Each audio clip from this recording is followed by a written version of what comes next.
भाई मैं एक मुस्लिम हूँ, एक मुसलमान। आपकी आवाज कट रही है, थोड़ा एक बार रीजॉइन कर लें, माइक से थोड़ा शोर आ रहा है। तो मैं उतनी देर के लिए शायद अनाम भाई हमारे साथ शुक्ला जी हैं। शुक्ला जी कैसे हैं, ठीक हैं? शुक्ला जी माइक म्यूट है। शुक्ला जी,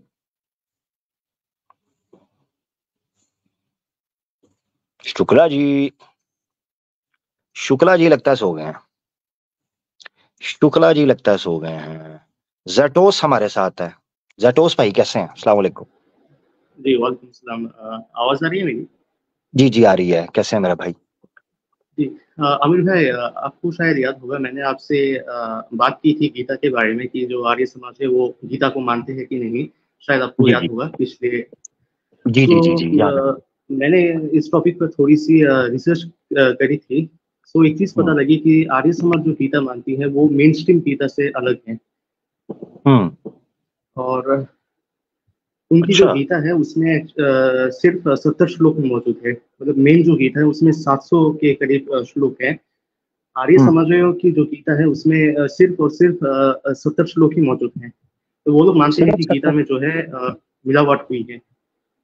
यार, एक मिनट, मेरे पास भगवत गीता पड़ी हुई है आर्य समाज की। रुके जी, जरा। उसको वैदिक गीता कहते हैं। आप एक बार वैदिक गीता करके सर्च कीजिएगा।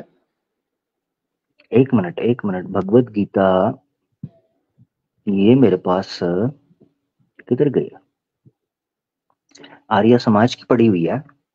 या मैंने इसका नोट भी किया था एक रेफरेंस, पता नहीं मेरे फोन में रह गई है, ये इधर है।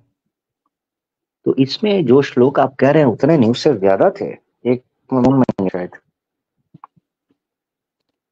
पता नहीं फोन में इधर है। तो मुझे भूल जाए आप डाउनलोड फोन में की थी या की थी। मेरे ख्याल से लैपटॉप में ही है, मुझे ढूंढनी पड़ेगी। भगवत गीता जो है वो इनकी, ये मानते तो हैं। और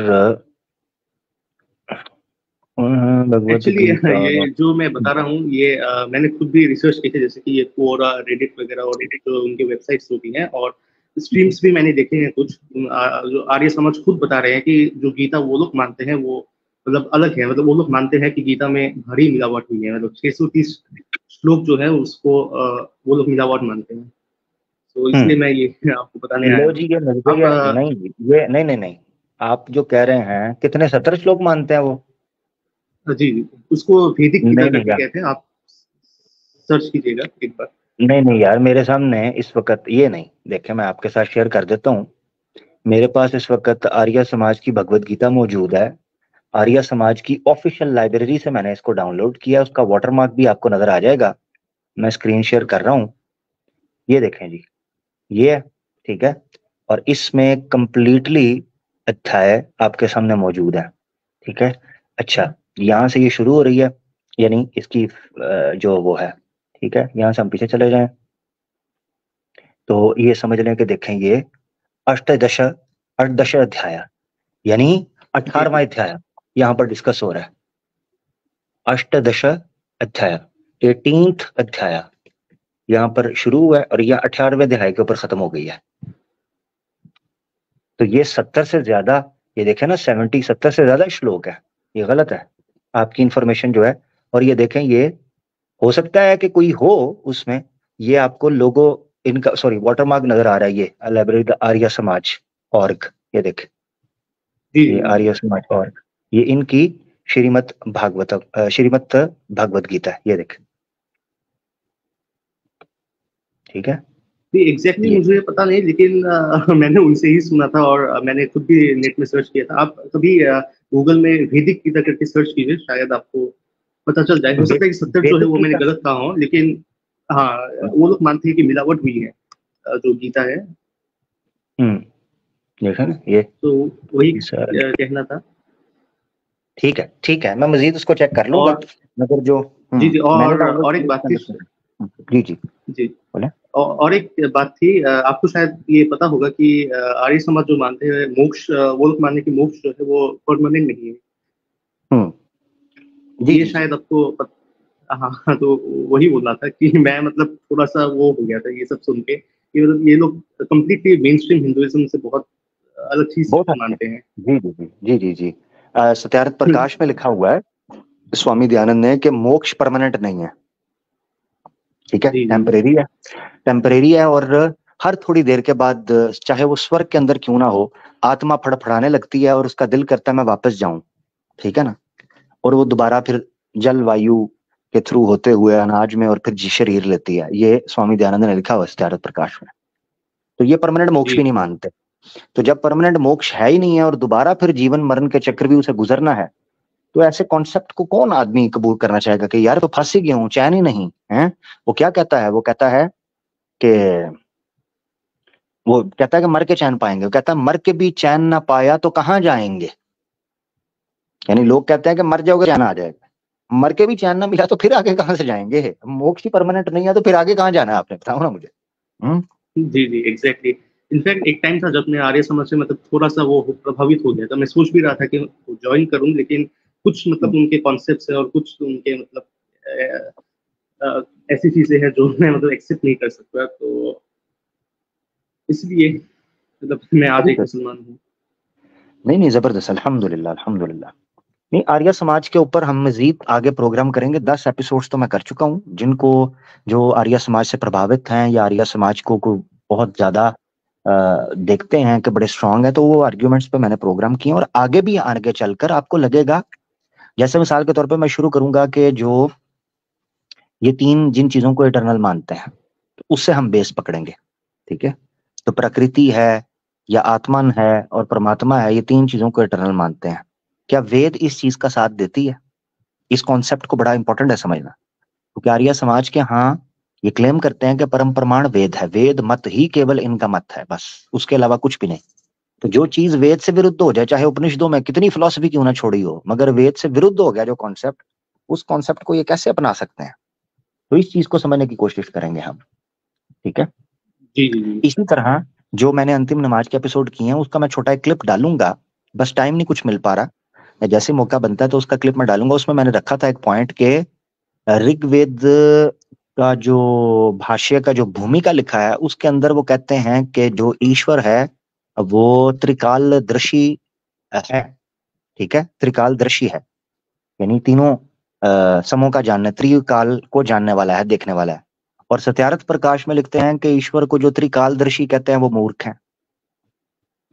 ठीक है। जी ये मैंने प्रमाण उनका रखा, दो किताबों से विरुद्ध आपस में उनको मैं साबित किया है कि वो ये चीजें हैं। तो इसलिए आर्य समाज का जो कॉन्सेप्ट ऑफ गॉड है वो हिंदू धर्म की मेन स्ट्रीम सनातन धर्म से हटा हुआ है, और इन्होंने कुछ कुछ कॉपी करने की कोशिश की है, मुसलमानों को कॉपी करने की। अब वो जी कॉपी जी हो नहीं पाया। हाँ ये हुआ है। ओ सॉरी, अली रजा खुरम भाई माशाल्लाह हमारे साथ है, मैं देख नहीं पाया। अहलन वसहलन जनाब जनाब जनाब, जी आयानू, वेलकम ऑन स्टेज जनाब जी, जनाब। बहुत शुक्रिया अमर भाई, आपकी खिदमत में अदब भरा सलाम, मोहब्बत भरा सलाम, और हमारे बहन भाई जितना जो हमें देख रहे हैं सबकी खिदमत में सलाम और ढेर सारी दुआएं। माशाल्लाह, वालेकुम कंटिन्यू अस्सलाम। रखिए अपनी बात। जज़ाकल्लाह अली भाई, हमारे साथ ही रहिएगा, कुछ दोस्तों की आपसे बात करवाते हैं। जी जी ठीक है सैटोस भाई, माशाल्लाह। जी जी ओके ओके, सलाम। बहुत शुक्रिया जैटोस भाई, बहुत शुक्रिया आपने ज्वाइन किया, थैंक यू थैंक यू। तो जी माशाल्लाह अली भाई हमारे साथ आए और जनाब चार चांद लग गए, रौनक लग गई, माहौल बन गया। और अली भाई को ना सिर्फ ये कि मैं प्रणाम करता हूँ, बल्कि अली भाई आपको मेरी तरफ से ये भी प्रणाम कर रहे हैं आपकी स्क्रीन के ऊपर। जी आपको बहुत बहुत जी, प्रणाम, बड़ा बड़ा स्वागत आपका। जी मैं इन्हीं के लिए आया हूँ। असल में मुझे बड़ा तंग किया हुआ इन्होंने। कल हमारे प्रोग्राम में श्री कृष्णा जी स्वयं खुद तशरीफ लाए हैं और उन्होंने आपके नाम एक पैगाम दिया है। अच्छा, हाँ हाँ, अगर आप इजाजत दें तो मैं उनका पैगाम जो है वो सबके सामने आपकी खिदमत में पेश करना चाहता हूँ और उसके ऊपर जवाब भी चाहता हूँ। जी जी, धन्य हो महाराज, श्री कृष्णा महाराज धन्य हो, आप बड़े लकी हैं, सौभाग्य हैं, आपको दर्शन हुए, मैं तो रह जी जी गया जी। बिल्कुल। पैगाम दीजिए जी। जी वो फरमाते हैं कि हमने बात की आपकी कि आवाज़े हक नाम से एक चैनल है हमारे भाई का, और उन्होंने आपका चरित्र जो है वो बयान किया है, तो क्या आप उससे आगाह हैं? तो वो फरमाते हैं कि जी बिल्कुल, मैंने वो दोनों एपिसोड्स केजीएफ वाली देख ली हैं, लेकिन उनको कुछ आपत्ति है। हमने कहा जी क्या आपत्ति है? वो कहते हैं जी कि आप काइंडली उनसे कहें कि हाथ थोड़ा सा ढीला रखें। अलबत्ता पिछले जन्म के अंदर मैंने कोई काम तो ढीला नहीं किया था, लेकिन सारी बातें पब्लिक के सामने एज इट इज उसी स्पिरिट के साथ, जिस स्पिरिट के साथ मैंने वो सारा परफॉर्म किया है, उस एक्शन को उसी स्पीड के साथ जो आप बयान कर रहे हैं, और वो भी इस आज के ज़माने में, तो कह रहे हैं ये मेरे खिलाफ अन्याय है और उनको रोकें, उन्हें कहें हाथ थोड़ा सा ढीला रखें। मेरा करैक्टर तो बिल्कुल, वो कहते हैं चरित्र तो वही है वो जो आवाज़े हक वाले भाई बयान करते हैं, लेकिन उन्हें चाहिए कि पब्लिक के सामने मुझे आप बदनाम करना छोड़ दें। और एक तीसरी एपिसोड आने वाली है, हमने कहा जी वो तो होगी, उन्होंने कहा जी उसको रोकने की कोशिश करें। हमने कहा अच्छा। जी वो तो रोक, हाँ बिल्कुल, वो कहते हैं वो रोकें। हमने कहा जी वो तो आप रोक नहीं सकती क्योंकि वो डिसाइड हो चुकी है। तो कहते हैं कि चलें मेरी तरफ से फिर ये गुजारिश ही कर दें कि हाथ थोड़ा सा ढीला रखें। तो इसके ऊपर आप क्या फरमाते हैं अमर भाई? मैं तो बड़ा, आप सौभाग्य हैं और उनका पैगाम बहुत शुक्रिया आपने मुझ तक पहुंचाया। और मैं कोशिश करता हूं इस चीज की कि मैं कोई कमी KGF 3 के अंदर रहने नहीं दूंगा। मैं क्षमा मांगता हूं श्री कृष्णा जी से कि अगर वो आए हैं कभी हमारे पास भी आए, हमारे सामने बात रखें। और दादा खुरम, तुम इधर मेरी शिकायतें लगा रहे हो आवाज़े नहीं हक के जी, सामने आके।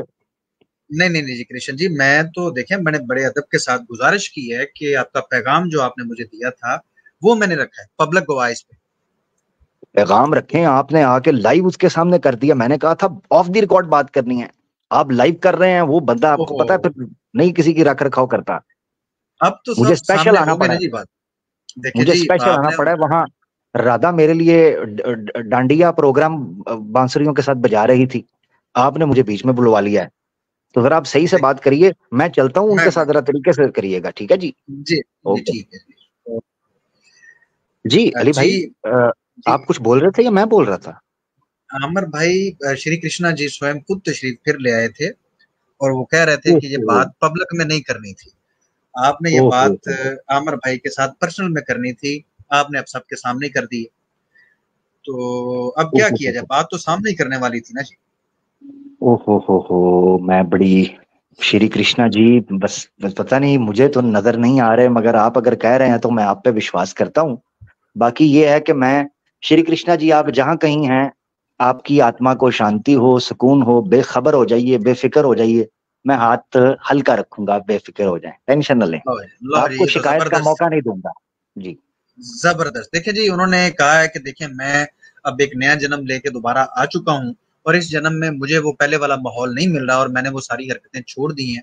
अगर मैंने कहीं पर ये लीला की भी थी तो अब हाथ कम से कम हल्का रख लें, मेरे भक्तों तक पैगाम जरूर पहुंचाएं कि मैं जी ऐसा ऐसा था। उसके बावजूद अगर मेरे भक्त मुझे पूजने के काबिल समझते हैं तो ये उनकी अनभक्ति है, उनको इस चीज में लगा रहने दें, लेकिन आप थोड़ा सा हाथ ढीला कर लें।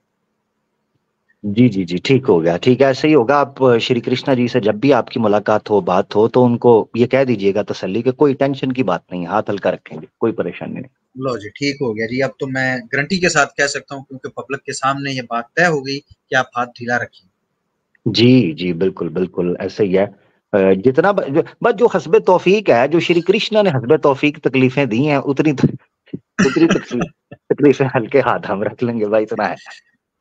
चलें ठीक हो गया, हाथ हल्का रख लें, जी बयान ज़रूर जी। कर दें। वो कहते हैं वो जो मेरा चरित्र है वो तो है ना, वो हाँ, तो अब मौजूद है, उससे मैं, वो कहते हैं मैं इनकार नहीं करता। मज़े की अच्छा, बात ये है कि हाँ, माने इस चीज को, क्या बड़ी बात बिल्कुल। है। वो कहते हैं जी सारी हरकतें जो आमिर भाई ने बयान की हैं वो बिल्कुल हरफ ब हरफ सच हैं, बल्कि कई चीज़ें उन्होंने ऐड भी की और लोग हम्म। उनके साथ जुड़े हैं और उन्होंने उनसे पूछा है। और कृष्णा जी से मैं ये कहना जोर चाहूँगा, जोर से बोल के, जोर जोर से बोल के सबको स्कीमें बता दे, ऐसा ना कर यार। ठीक है, बस जितना मैंने देखें आपके पास बताया था कृष्णा उतना जी, काफी था। ये क्या नहीं हुआ है कृष्णा अली जी, भाई, कोई आया यार था? जी बिल्कुल कृष्णा जी फिर आए थे। मैं कृष्णा जी से ये कहना चाहता हूँ, कृष्णा जी देखें आपके भक्तों ने अनभक्ति की है और उस स्ट्रीम के ऊपर इतनी इतनी रिपोर्ट्स की हैं कि शायद मुझे वो स्ट्रीम हटानी पड़ जाए। तो ये ज्यादती, अपने अच्छा, अनभक्तों को थोड़ा सा पैगाम दें, ये ज्यादती। ठीक हो गया जी, आपका पैगाम उन तक पहुंच जाएगा, होप वो सुन रहे होंगे। मुझे पता नहीं, एकदम एक बिल्कुल पता नहीं, तो लहर सी गुजरती है अंदर, कपकपी सी आती है, और उसके बाद मुझे लगता है मैं शायद आपकी कुछ जुमले मिस कर गया हूँ, पता नहीं नेट का मसला है, नेट तो ठीक है मेरा। में क्या नहीं मसला नेट हुआ है? बिल्कुल ठीक। असल में कृष्ण जी लीला कर रहे हैं, वो राधा जी के साथ मसरूफ थे, लेकिन जब मैंने जी जी यहाँ पर बात की है तो वो आ गए हैं। उन्होंने कहा कि यार थोड़ा सा कोशिश करें कि मामला दुरुस्त हो जाएं। मैं वो कोशिश तो कर रहा हूँ अब आपके साथ बात करके जी। मैं तो उनकी तरफ से वकालत कर रहा हूँ, क्योंकि उन्होंने अपनी तमाम चीज़ों को ऑन कर लिया है। एक बंदा ऑन कर ले और उसके बाद क्या मैंने ये सारी चीज़ें छोड़ दी और ये गलत हैं, और अपने भक्तों को भी समझाया कि इन चीज़ों से बाज आ जाएं, तो भाई मैं तो उनकी स्टेटमेंट के साथ हूँ। ठीक हो गया, ठीक हो गया जी। बिल्कुल बिल्कुल मैं आपके साथ हूँ अली भाई, मेरी तरफ से गारंटी है।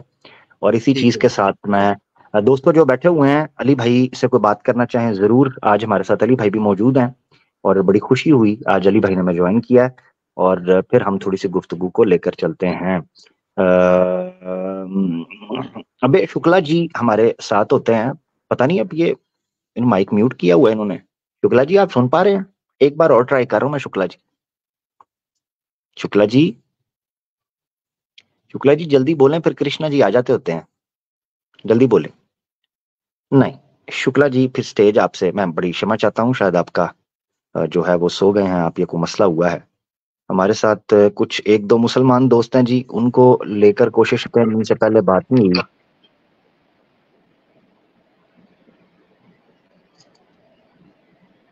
अस्सलाम वालेकुम। इस्लाम भाई, जी भाई।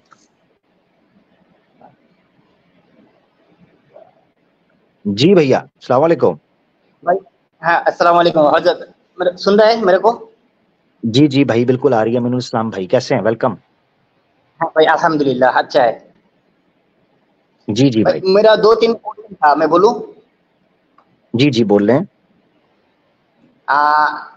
इसका एक हदीस है, इसका इंटरनेशनल नंबर मेरे को मालूम नहीं, मैं हदीस को पढ़ूं, आप समझ जाएंगे ये कौन सा हदीस है, ठीक है?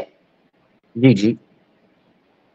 साहेल इब्न साद राजी होते बोला, अल्लाह रसूल सल्लल्लाहु अलैहि वसल्लम फातिमा रज़ियल्लाहु अन्हा एर घर में गया एक दिन। अच्छा। उस जाने अच्छा। के बाद घर में अली रज़ियल्लाहु अन्हु का नहीं मिला, तो उसने रसूल सल्लल्लाहु अलैहि वसल्लम फातिमा को बोला कि तुम्हारा चाचा तो भाई किधर है, ठीक है? फातिमा रज़ियल्लाहु अन्हा बोला जो उसके साथ मेरा कुछ हुआ है वो अभी नहीं है। मेरा क्वेश्चन इधर यही है जो रसूल सल्लल्लाहु अलैहि वसल्लम बोला फातिमा को जो तुम्हारा चाचा तो भाई किधर है, तो इस यही है, समझना मेरे बात। मैं थोड़ा हिंदी से कमजोर हूँ इसलिए अच्छी तरह से नहीं बोल सकता। कोई बात नहीं, कोई बात नहीं, बोलें फिर क्या हुआ? मेरा क्वेश्चन इधर ही है, अली रज़ियल्लाहु अन्हु रसूल सल्लल्लाहु अलैहि वसल्लम का काजिन है ना? हाँ। लेकिन इधर रसूल सल्लल्लाहु अलैहि वसल्लम फातिमा को बोल रहा है तुम्हारा काजिन किधर है, माने चाचा तो भाई किधर है। क्या हुआ इसमें? ये हदीस आपको इसमें यही मैं बोल रहा हूँ जो फातिमा रज़ियल्लाहु अन्हु और अली चाचा तो भाई तो नहीं है, लेकिन रसूल सल्लल्लाहु अलैहि वसल्लम उसको फातिमा को बोल रहा है तुम्हारा चाचा तो भाई किधर है, इसलिए यही प्रॉब्लम हो रहा है मेरे को। जी जी जी, हदीस नंबर बताइएगा। हदीस ये तो मेरा पास है, बांग्लादेश का नंबर है, लेकिन इंटरनेशनल नंबर मेरे को नहीं मिल रहा है। नहीं इंटरनेशनल नंबर क्या, कौन सी हदीस की किताब है? बुखारी। बुखारी, अच्छा। हाँ बुखारी। अमर भाई इन्हें कोई गलत फहमी हो रही है, क्योंकि मेरी नजर से ये हदीस एक मिनट भाई चुप करिएगा जरा। एमनुल इस्लाम भाई। जी अली भाई। मेरी नजर से ये हदीस गुजरी है, अगर मैं गलत नहीं हूं तो वहां पर रसूलुल्लाह ने फरमाया कि मेरे चचा का भाई, मेरे चचा का बेटा, मेरे चचा का बेटा। इन्हें कोई गलत फहमी हो रही है, वो हदीस सामने आ जाएगी ना तो ये क्लियर हो जाएगा। मैं वीडियो ऑन करके हदीस दिखाऊं? आप ऐसा करें, वीडियो रहने दें। आप कोई रेफरेंस, आपके पास कोई नंबर है वो दे दें, मैं फिर शेयर भी कर दूंगा, या फिर आप स्क्रीन शेयर करके दिखा दें। मैं तो मोबाइल से स्क्रीन शेयर कैसे करें? तो हदीस का नंबर कोई इंटरनेशनल नंबर, कोई नंबर आपके ज़हन में हो?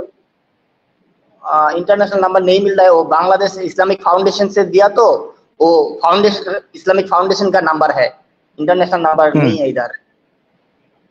पता नहीं फिर इसको कैसे ढूंढेंगे हम, इसको ढूंढने की कोशिश भी करेंगे। मैंने सर्च भी किया अपनी तरफ से।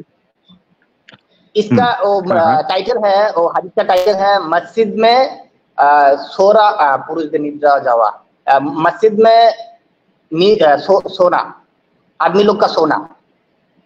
हाँ ठीक हो गया, वो टाइटल से भी नहीं ना, मुश्किल होगा उससे। अब मैं उसको सर्च किया अपनी तरफ से कि मुझे मिल जाए, तो अगर कोई नंबर इसका आप ले आए तो मैं उसका अरबिक जो है वो निकाल लूं, तो उसमें लेकिन इंटरनेशनल नंबर नहीं दिखा रहा है, इसलिए यार ये मैं हदीस मैंने अरबिक पढ़ी दिखा हुई सकता है, हूँ। मगर अरबी दिखा सकते हैं। हाँ, वीडियो कॉल में दिखा मगर सकता हूँ कैमरा ऑन करके। मगर मगर ये है कि मुझे भी तो नजर आए ना वीडियो कॉल पे, आप जो हदीस नंबर दिखा रहे हैं मैं उसको हदीस नंबर यहाँ सर्च तो करूँ ना, ताकि मुझे भी तो पता चले। अब आपके पास जो अरबी है, पता नहीं वो क्या लिखी हुई है, पता नहीं कौन सी है, तो अगर उसका नंबर आ जाता तो वो सब लोग खोल सकते हैं इजीली ना। हाँ हाँ ठीक है। अच्छा ठीक है, अब मैं दूसरा क्वेश्चन करूँ, ये बाद में देखते हैं। मैं इंटरनेशनल नंबर मिले तो बाद में बोलूंगा। मैं दूसरा जी क्वेश्चन जी जी करूँ। जी जी जी कर लें। वो सूरह तालक में 65 का सूरा 4 नंबर आयत में, जी वो अल्लाह ताला जो बोलता है, जो हाइज का टाइम 3 मंथ 3 मंथ, हम्म हम्म इधर में बोला जिसका हाइज अभी तक नहीं आया, इसके इधर का क्या मीन करता है? इसके बच्चा, कोई छोटा बच्चा का क्या मीन करता है, ऐसा कुछ? मैंने तफसीर में देखा, वो तफसीर में देखा, इब्ने कासिम में भी लिखा है। इनकी आवाज कट रही है मेरे पास। नाबालिग बच्चे का हेलो, बात कर रहा है, जो नाबालिग है, ये मेरी कट ऐसा रही, कुछ है। मेरी कट रही, एक मिनट, मेरी कट रही है आवाज अली भाई या इनकी कटी है? अमर भाई दोनों हेलो की अली आवाज आ भाई, रही, दोनों की आवाज आ रही है, शायद थोड़ा बहुत हेलो। क्लैश आ गया। हेलो अमर भाई, मेरी आवाज भी अच्छा हाँ नहीं आ रही है? नहीं नहीं, मुझे अभी अभी आई है आप लोगों की आवाज, ये पता नहीं क्या ग्लिच है, क्या हुआ है। जी, कोई ग्लिच ही आया था, वो फील भी हुआ है। ये हमारे अच्छा भाई ये फरमा रहे हैं सूरह तलाक के हवाले से जी जी कि उसमें हैज की मुद्दत के बारे में लिखा हुआ था, वो तलाक के बाद जो इद्दत तो नहीं है, वो कह रहे हैं कि जी। उसके अंदर एक खातून का जिक्र है कि जिसको हैज अभी नहीं आए, तो क्या वो बच्ची है, बच्ची की बात हो रही है? ये सवाल रख रहे हैं। हाँ हाँ, अच्छा अच्छा अच्छा, यस यस। हाँ वो वो तो जी जी जी वो कुछ तफसीर में जी। ऐसा लिखा है जो अभी बच्चे, नाबालिग बच्चे का, इसलिए मैं थोड़ा डाउट हो रहा हूँ कि ऐसा तफसीर हाँ में एक रियल है और हाँ, वो दो किसी और, एक वो है जिनको हैज ना हो यानी छोटी बच्ची, और एक वो है जिसको बीमारी की वजह से हैज ना हो, ये दोनों उसमें इंक्लूड है। ठीक है, दोनों। हाँ, दोनों इंक्लूड है। जी मेरा वही वही जी वही जी वही क्वेश्चन है अब। हाँ ठीक है। और दोनों एक इंक्लूड क्वेश्चन था, बोलूं क्या? है। नहीं, अभी बाद वालों का क्या करना है? इसमें तो जो एथिस्ट है ना, एथिस्ट लोग तो ऐसा बोलता है कि देखो तुम्हारा कुरान पे ऐसा बच्चे लोग का शादी करने का जायज है। अच्छा, तो एथियस्ट को इसलिए मैंने कहो कि तुम्हारे में क्या दिक्कत नहीं, एथियस्ट को बोलो कि तुम्हारे पास क्या मॉरल अखलाकी ग्राउंड है कि बच्ची के साथ नहीं हो सकता इस एज में, हो सकता उस एज में, तुम्हारे पास कोई मॉरल ग्राउंड उसका है? तो कुछ भी नहीं है, वो तो हाँ जिसके साथ पारस हो जाए। हाँ, तो बस ठीक है, उसको उसकी बात को सीरियस नहीं लेना। वो आपके साथ बात करे ना, कभी ऐसा कहे तो उसको ऐसे करना है, जवाब देते हुए ऐसे करना है, ये बस उसका ये जवाब है। ठीक है, उसकी टेंशन ही लेनी। हाँ एथियस्ट की कोई मॉरल ठीक ग्राउंड है नहीं होता, उसके पास एतराज करने की कोई जगह नहीं है जहां से वो कर सके। ठीक है, बस उसका ये जवाब है मेरा भाई। आगे बढ़ते हैं, ठीक है, ओके। अच्छा ठीक है। और मेरे को ऐसा कुछ रेफरेंस दे सकता है, जैसे कि उसको क्या कहता है, उस दास जिसको बोलता है, और रसूल सल्लल्लाहु अलैहि वसल्लम इसको सेल करने के लिए और क्राई करने के लिए मना किया है, ऐसा कुछ रेफरेंस मेरे को दे सकता है हदीस से? क्या क्या क्या करने के लिए क्या किया गया है? वो केना बेच, क्या कहता है उसको, लेते हैं ना बाजार से, उसको क्या कहता है, सेल करना और लेना? पता नहीं भाई, मुझे आपकी नहीं समझ आ रही, मैं सॉरी भाई, मेरे मुझे नहीं को समझ आ रही। हिंदी थोड़ा कम मालूम है, इसलिए। आप ऐसे करो, हाँ आप ऐसे करो, ब्रदर राहुल हुसैन बांग्लादेश के हैं, आप बांग्ला भाषा में उनसे बात कर लो, वो ज्यादा इजी हाँ रहेगा, क्योंकि हो सकता है आप कुछ पूछ रहे हो, मैं जवाब कुछ दे दूं, वो फायदे की बजाय नुकसान हो जाए। तो बेहतर ये है जो आपकी भाषा के लोग हैं ना, हाँ, आप उनसे ये भी पूछें, ठीक है, ये भी वो ठीक ज्यादा है। अच्छा है। हाँ, हाँ ठीक है, थैंक ठीक यू है। मेरा भाई। हाँ ठीक है, ओके अस्सलाम वालेकुम ओके, वरहमतुल्लाह। वालेकुम अस्सलाम वरहमतुल्लाहि वबरकातुहू। पहली जो हदीस ने रखी है वो सामने अगर आ जाती तो पता चलता, वो हदीस मैंने भी पढ़ी है, उसमें जुमलों का जो आया है जी जी कमेंट में ना हदीस का नंबर आई थिंक 411 किसी भाई ने 411 था, हाँ 441, उसमें मेरा ख्याल है, मेरी नजर से भी वो गुजरी है कि रसूलुल्लाह ने फरमाया कि मेरे चचा का बेटा कहाँ। अच्छा नहीं हाँ कौन सा हदीस का क्या नंबर दिया इन्होंने, क्या बोला है? इन्होंने दिया 441, ये हमारे एक भाई जिमी हैं, वो कह रहे हैं 441 है सही है बुखारी। सही बुखारी 441, एक मिनट जरा रुक जाएं, 441 441 441 441 439 441 मैंने शयन फ़क़ाल इब्न फ़क़ाल फ़क़ाल रसूलुल्लाह फलम्मा जलसा फ़िल बैत फ़क़ाल अयना इब्नु अम्मिक, ठीक है, इब्नु अम्मिक, ठीक है, तो अयना इब्नु अम्मिक, तेरे चचा का, हाँ ये ठीक है लिखा हुआ है, अयना इब्नु अम्मिक, तेरे चचा का बेटा किधर है, तेरे चचा का बेटा किधर है। इससे बज़ाहिर ये नजर, अम्मे के भी लिखा हुआ है, काफ की जमीर भी है, ठीक है, तो तेरे चचा का बेटा किधर है। चचाजाद मेरा ख्याल इसका बन जाएगा, क्योंकि चचाजाद तो फिर वो बनेंगे ही।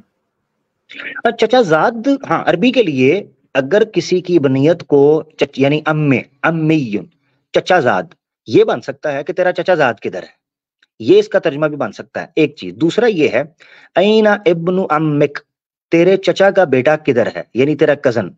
ये लिटरल मीनिंग के अंदर अगर लिया जाएगा ना तो आपको यही गलती फील होगी कि हजरत अली जो हैं वो तो रसूलुल्लाह सल्लल्लाहु अलैहि वसल्लम के कजन थे, यानी रसूलुल्लाह के इब्नु अम्म थे, हजरत फातिमा के तो नहीं थे, बल्कि हजरत फातिमा के तो वो खुद चचा लगते थे, यानी कजन, दूर के चचा, ठीक है। तो ये सवाल उठता है, मगर मुझे जो चीज यहां समझ आ रही है, मजीद इसको देखूंगा, मुझे जो चीज समझ आ रही है, एक तो ये कि चचाजाद वाला जो आपने नुक्ता उठाया, और दूसरा कि अरबों का तकिया कलाम ये था, अरबों का तकिया कलाम ये था कि किसी को इब्न की निस्बत अगर चचाजाद की तरफ की है, इब्न बोला गया, तो लिटरल मीनिंग इब्न का बेटा नहीं होता था। क्यों, उसकी वजह बताता हूं, उसी हदीस में आगे चलो मैं इसको शेयर कर देता हूं, हदीस को शेयर करके डिस्कस करते हैं, चलो ये भी डिस्कस हो जाएगी चीज बाकी मजीद फिर इसको मैं जब देखूंगा तब कर दूंगा, अभी हम इसको ऐसे डिस्कस कर लेते हैं, ठीक है। स्क्रीन आ गई, एक मिनट मैं शेयर कर देता हूँ, ताकि असल में सामने लाना जरूरी इसलिए है ताकि मैं समझा सकूं जो मैं पॉइंट उठा रहा हूँ, ठीक है। ये मैं कर देता हूँ, ये पहले हदीस देख लें, सही बुखारी 441 है, ये अहमदुल इस्लाम भाई जो हमारे बंगाली भाई थे वो देख रहे हैं तो जरा गौर से देखिएगा, ये जुमला है जिसके ऊपर ऑब्जेक्शन उठती है कि अल्लाह के रसूल आए फलम यजिद अलीयन फिल बैती, अली को घर में ना पाया अलैहिस्सलातु वस्सलाम रज़ियल्लाहु अन्हु, फ़क़ाल ऐन इब्नु अम्मिक, कि तेरा लिटरल मीनिंग ये बनेगा तेरा चचा का बेटा किधर है, मगर दुनिया जानती है कि अल्लाह के रसूल हजरत अली जो है हजरत फातिमा के कजन नहीं थे, यानी चचा के बेटे नहीं थे, तो इसकी दो तौजीहें हो सकती हैं। एक ये हो सकती हैं कि दादकों की साइड का जो बेटा है ये मुराद ली जाए, यानी चचाजाद, तेरा चचाजाद किधर है, यानी कि जो तेरे दादकों से का बेटा है वो किधर है। एक तो ये तौजीह है जो अली भाई ने रखी। दूसरी ये बन सकती है कि अरबों का तकिया कलाम ये था कि वो निस्बत ऐसी कर दिया करते थे, इसी की दलील आपको आगे मिल जाती है। ये देखें, कुम अबा तुराब आ गई, अरबों का तकिया कलाम आपको मिल जाता है, तो उसी हदीस के अंदर उसका जवाब है, तो कहा कुम अबा तुराब, ए मट्टी के बाप खड़े हो। क्या हजरत अली मट्टी के बाप थे? नहीं थे। तो जब अबा तुराब बोलने से मट्टी के बाप नहीं बनते, बल्कि तकिया कलाम है, अरबों का कुनियत होती थी कि मट्टी वाला।